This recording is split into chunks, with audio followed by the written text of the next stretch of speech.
A ligação da minha mãe veio em uma terça-feira chuvosa.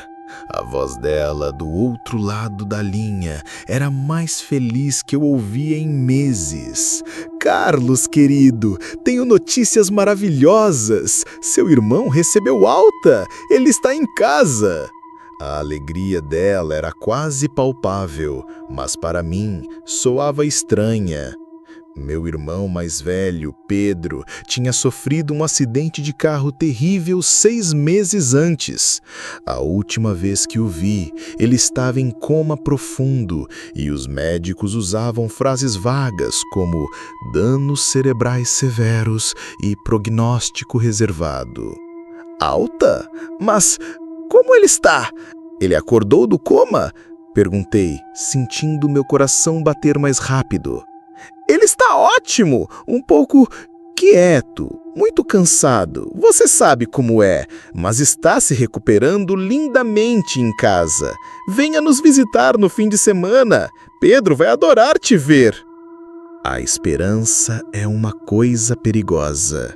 Ela me fez pegar o primeiro ônibus para o interior, para a cidade onde cresci, com um sorriso no rosto pela primeira vez em muito tempo.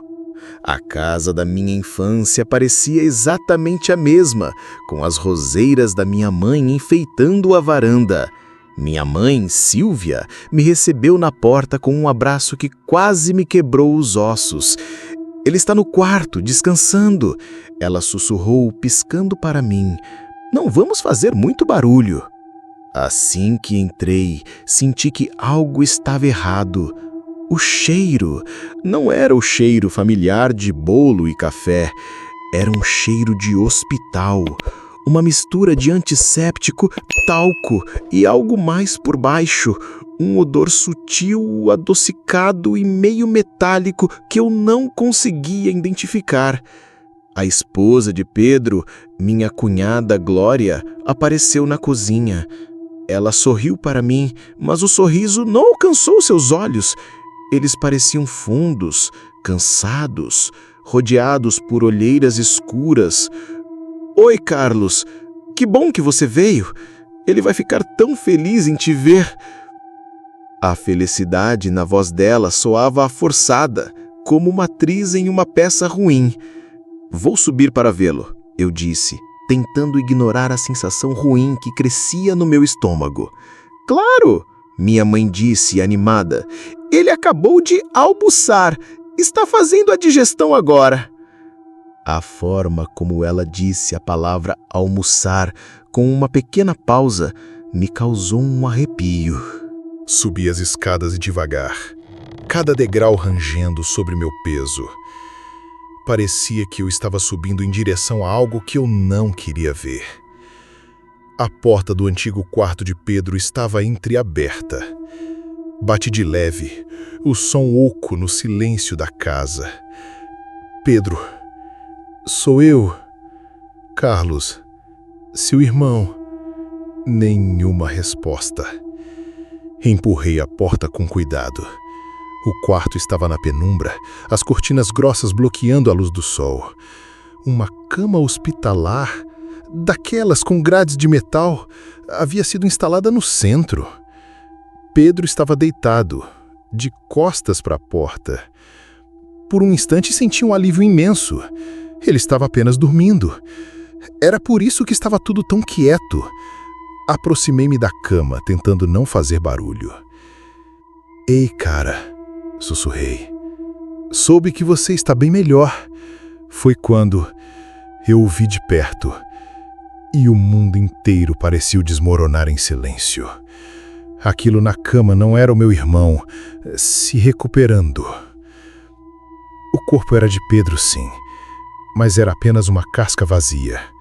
Ele estava assustadoramente magro, a pele de um tom pálido, quase acinzentado, esticada sobre os ossos do rosto. Um tubo fino e transparente saía de seu nariz, conectado a uma bolsa de líquido nutritivo. Seus olhos estavam abertos, mas não viam nada. Estavam fixos no teto, sem piscar, a superfície deles parecendo seca e opaca. Sua boca estava ligeiramente aberta, e uma linha fina de saliva escorria pelo canto, sem que ele percebesse. O único movimento era uma leve e esporádica contração em seus dedos, um reflexo nervoso. Nada mais. Aquilo não era recuperação. Era um estado vegetativo. Meu irmão, o cara que me ensinou a andar de bicicleta, que era o centro de qualquer festa com sua risada alta, não estava mais ali. Apenas o seu corpo abandonado. Ele não parece ótimo? A voz da minha mãe soou atrás de mim, me fazendo pular de susto. Ela entrou no quarto, segurando uma bandeja com um copo d'água. Ele fica assim, quietinho, quando está pensando. Tornou-se um homem muito introspectivo desde o acidente. Mãe, ele não está... Eu não consegui terminar a frase. A verdade era monstruosa demais para ser dita em voz alta. Minha mãe me interrompeu suavemente, mas com uma firmeza assustadora. Não vamos falar de coisas negativas na frente dele. A energia do ambiente é muito importante para a recuperação. Ela se inclinou sobre o corpo na cama e limpou a saliva com um lenço, com uma naturalidade que me deixou enjoado. Olha, querido, o Carlos veio te ver. Você não está feliz? Um músculo no rosto de Pedro se contraiu, um espasmo involuntário. Ah, ele está sorrindo! Minha mãe exclamou, radiante.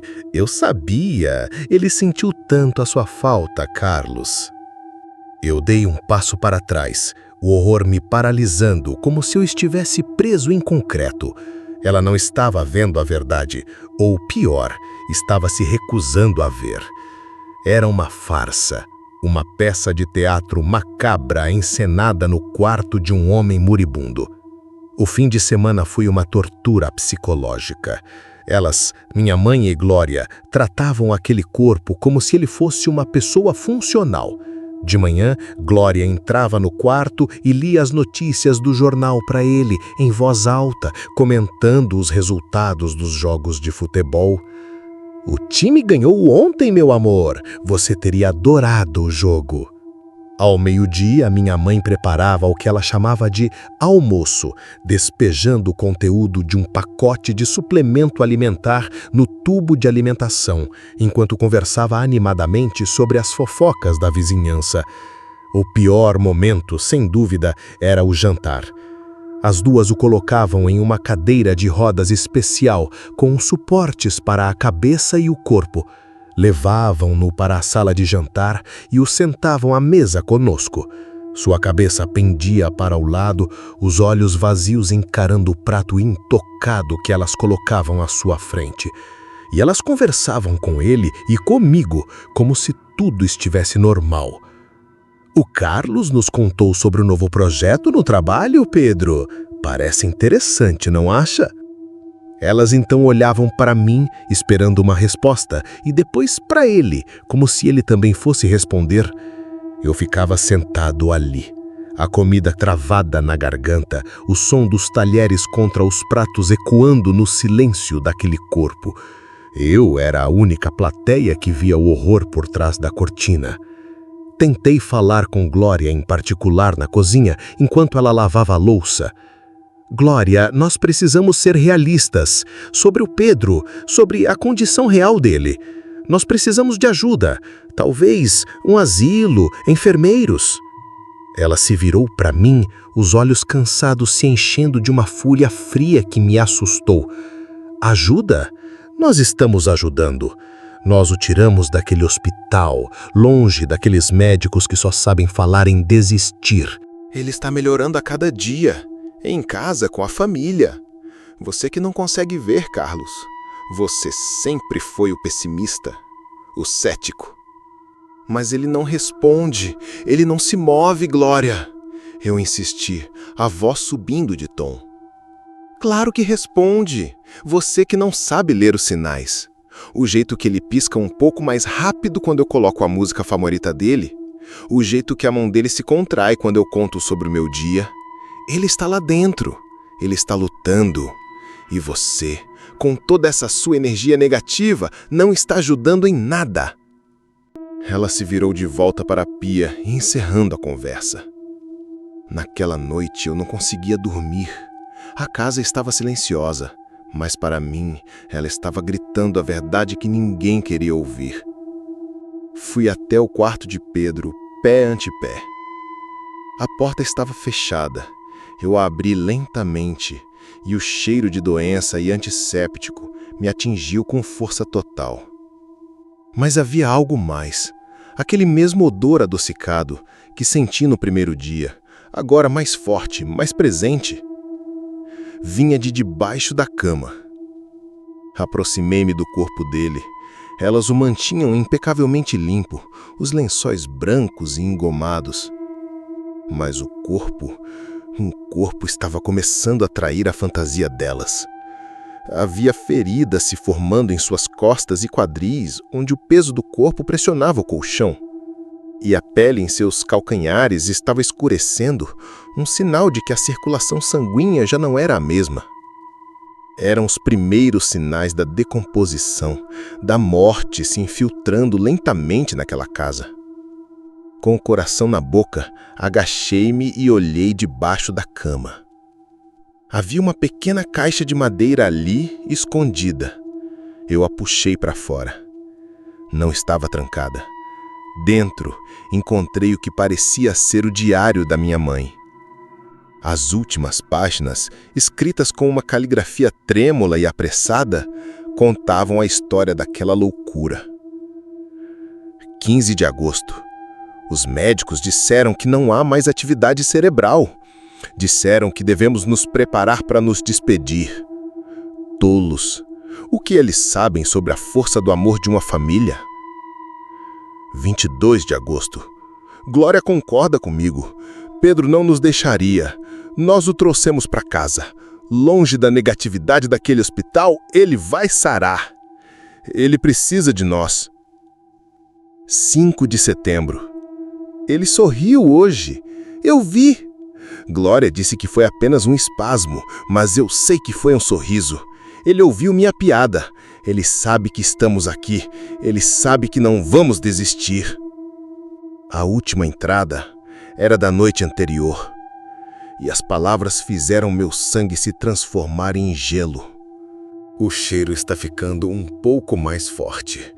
Glória comprou mais velas aromáticas. Acho que não vai adiantar por muito tempo.